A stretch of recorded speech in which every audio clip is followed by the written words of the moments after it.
अस्सलाम वालेकुम प्यारे बच्चों, कैसे हैं आप सब। उम्मीद है खैरियत से होंगे। जी, रोज़ाना तो मैं आपसे मुखातिब होती हूँ, लेकिन आज मैं आपके वालिदैन से मुखातिब हूँ। आज मुझे आपकी अम्मी से बात करनी है, आपकी वालदा से बात करनी है। आपको मालूम है ना, आपका बच्चा उर्दू से दूर भागता है और उसे मुश्किल लगती है उर्दू लिखना और पढ़ना। तो आप ऐसे करें, इस तरह की वर्कशीट्स उन्हें फ़ोटोकॉपी करा के बच्चों को दे दें, रोज़ एक दे दिया करें।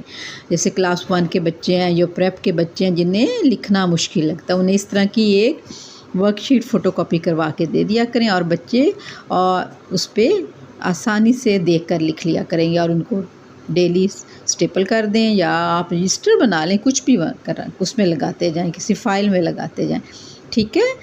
तो आपने ये ज़रूर करना। अब मैं बच्चों को ये पढ़ा रही हूँ, बच्चे मेरे साथ पढ़ेंगे और बाद में इसे लिखेंगे। लिखा हुआ है, पढ़िए और लिखिए। ये तो आपको सबको आता है, बहुत आसान है। बे अलिफ बा, और बे अलिफ बा क्या बना, बे अलिफ बा, बे अलिफ बा, बाबा, ठीक है। फिर हम बे अलिफ बा के साथ क्या लगाएंगे, बे अलिफ बा जीम अलिफ जा।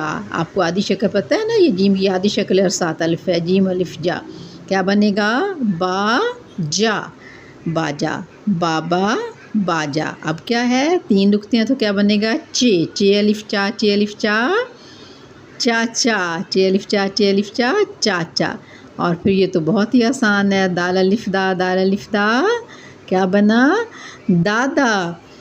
ये क्या लिखा हुआ है, सीन के 3 शोशे हैं, 1 2 3, सीन अलिफ सा, रे अलिफ रा, सा रा। सारा, सारा एक बच्ची का नाम है, अपने कहानियाँ पढ़ी हैं सारा के बारे में।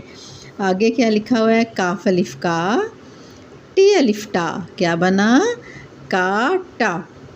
फिर गाफ अलिफ गा, नून अलिफ ना, गाना, गाना। देखो, ते अलिफ ता, ता, लाम अलिफ ला, दोनों को मिलाएंगे तो क्या बनेगा, ताला, ताला। मिला के पढ़े, जीम अलिफ जा, नून अलिफ ना, जा ना। ठीक हो गया, ओके, अल्लाह।